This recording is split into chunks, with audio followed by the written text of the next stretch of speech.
Here we go again. I'll leave the link in the description. Let's get into the video.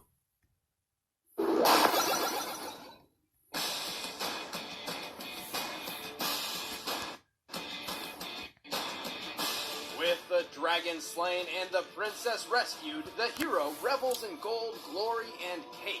But they couldn't have done it without a little help. The sidekick. The people's champion would be lost without his player too, such as Luigi, Mario's younger brother. And Tails the Fox, Sonic's deformed flying stalker. Now, we have already proven that standard Mario and Sonic series power-ups perfectly counter each other, so, to not waste time, we're giving these second strings only what is unique to them. He's Wiz and I'm Boomstick.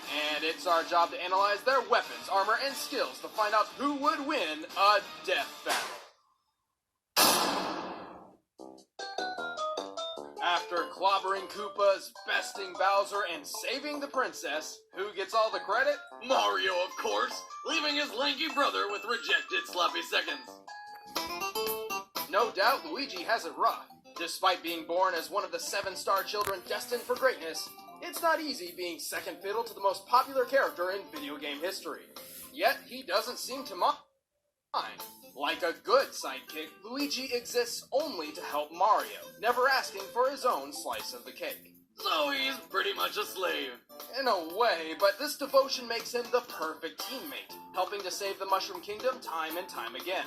What did Mario do to him to make him so obedient? He's gotta have some serious dirt from their childhood. Luigi may take subordination to an extreme, but he's no pushover. In fact, he's not only taller than Mario, but also faster and more athletic.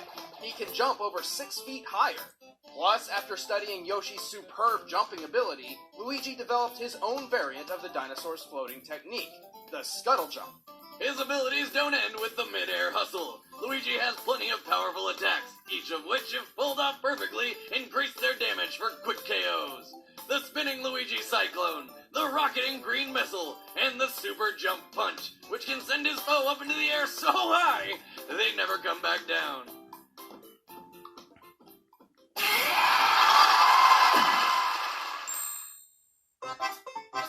In addition, he has numerous power-ups at his disposal, including his trusty hammer and the Vanish Power Flower, which makes him invisible and intangible. Luigi could be next to you, watching you, right now.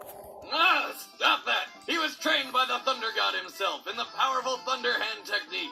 With this, he can shoot lightning at his foes or at deadly soccer balls. And after spending so much time in Mario's shadow, Luigi has somehow gained the ability to manipulate some sort of negative energy.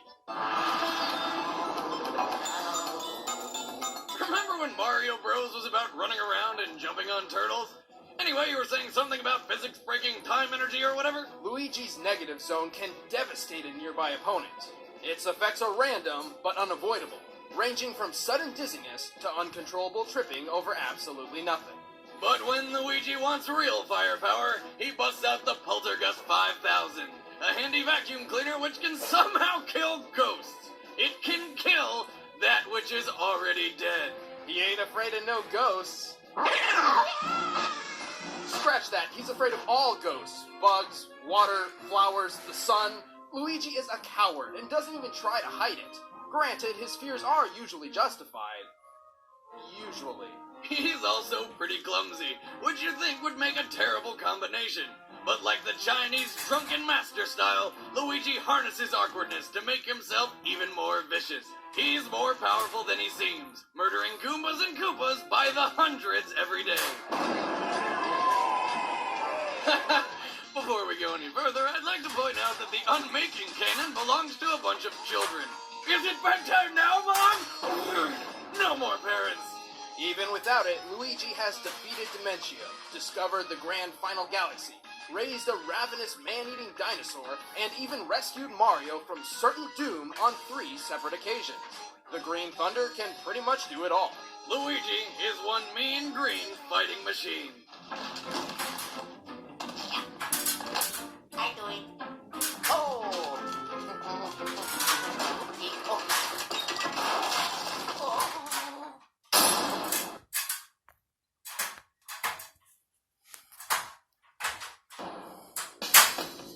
All systems go, full speed ahead. head. Born the very same day Dr. Eggman began his robot-powered takeover of the world, Miles Prower. I get it! Miles per hour! Creativity like that is why Sega's still making consoles. Miles was awkwardly born with two tails. Mere minutes after being welcomed into the world, Eggman's deadly forces made Miles Prower an orphan. Whoa, that's pretty fucked up. 8 years later, and after some much-needed counseling, Miles stumbled upon a broken-down biplane and happily repaired the whole vehicle on his own. Well, of course, just like all walking, talking, adolescent two-tailed foxes can. Anyway, turns out the airplane happened to belong to Miles' personal idol, Sonic the Hedgehog. What are you doing? Why Sonic needed a plane in the first place is beyond me, but whatever. It was Sonic who first suggested that Miles' birth defects could be used to fly by spinning like helicopter blades, which is obviously impossible as they can never create lift or just fuse together. What? And so, Sonic gave his rotary ass the oh-so-obvious nickname he deserved. Tails. Well, that's stupid. That's like if you were named Boomstick because you just like shotguns. Don't be fucking ridiculous, Wizard. Anyway, aside from flight, Tails' copter butt blades are strong enough to bust metal, and he can use them like the turbine of an engine to keep up with Sonic's super-fast speeds. He can almost reach the speed of sound. Tails pledged himself to Sonic's freedom-fighting cause against Dr. Eggman, and the two quickly became friends, almost like brothers. They also shared a sort of teacher-student relationship, though it wasn't always clear who was the student. It was Tails who invented the famous spin dash, not the Speedy Hedgehog. Tails is a genius and a master mechanic. He's so much smarter than Sonic that he actually learned how to swim. He has built several planes and combat mechs and has numerous gadgets on hand, like the projectile ring, which can pull or latch onto objects, almost like a grappling hook. But despite being a super geek, he really likes to blow shit up. He carries a huge supply of bombs. Big bombs, napalm bombs, remote bombs, flashbang grenades, bombs shaped like magic rings, bombs shaped like mice, bombs shaped like your mother, you name it. He's got a bomb like it. He also wields the Magic Hand, a long-range comical punching weapon, and the Energy Ball arm cannon, which is ripped straight out of Mega Man. He built all this himself, but never a device to breathe underwater. Kinda dropped the ball there, sidekick. Unlike Sonic's speed-blitzing battle style, Tails relies on logic and tactics in a fight. His shield bot fortifies his defenses, and his Medibot heals wounds over time. But he's a total wimp. He can't fly forever, and if Sonic's not around to hold his hand, he's scared of pretty much everything. After a good thunderclap, you'll find him shivering his spinny ass off in the bathtub. Right, we should hurry. Well, he is only 11 years old, and the feats he's accomplished at his age are beyond impressive. Like being able to run 100 miles per hour without his tails, stopping a nuclear missile, and saving the multiverse by transforming into... Don't do steroids, kids. We good to go or what, Tails? I built a TV out of paper clips. Yeah, And reprogrammed a supercomputer using dishwashing detergent and a toothpick. I know. So look, fixing a propeller on a biplane? That's about as difficult as taking a nap. Okay, I didn't need your whole life story. A simple good to go would have been cool. All right. Good to go! Cool! Alright, the combatants are set. Let's end this debate once and for all. It's time for a death battle!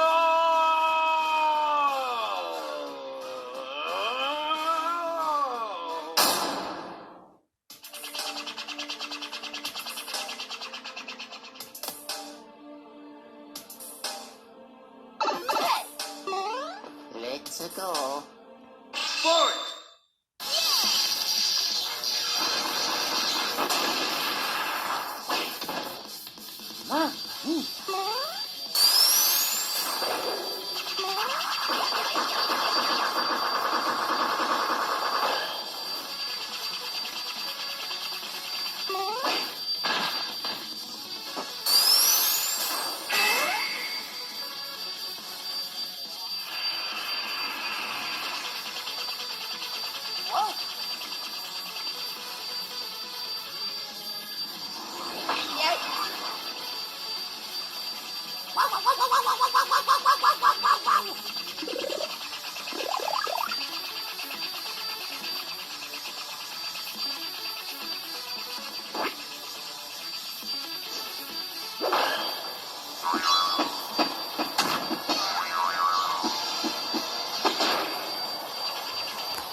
Ready.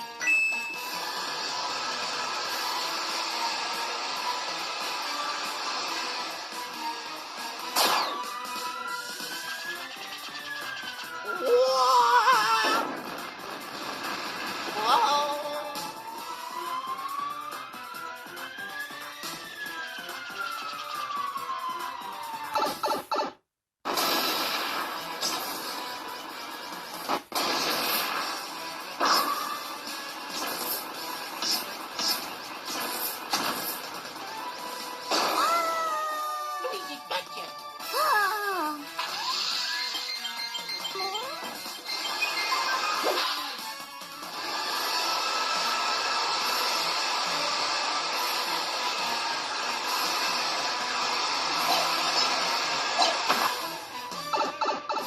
Hello?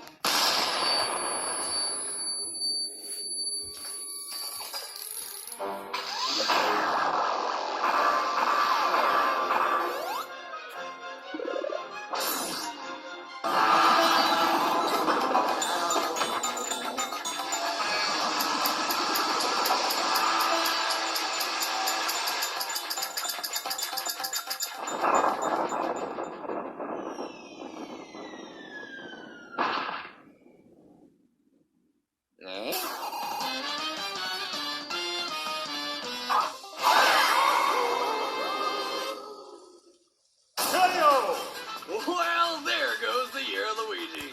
While Luigi technically has more combat experience and has survived being Nintendo's whipping boy, Tails' skills and arsenal were more than the green-capped plumber could handle. His training with Sonic makes him faster, and his superior mobility gave him complete control over the battlefield. Also, he has an outrageous IQ of 300, which is about as much as Albert Einstein and Stephen Hawking combined. Hell, Tails is stronger too. He can move 10 tons while Luigi struggles to lift a large radish. And Tails' gadgets more than make up for any of his weaknesses. Looks like Luigi was outfoxed. The winner is Miles Tails Prower. Please like, share, and subscribe. Peace out.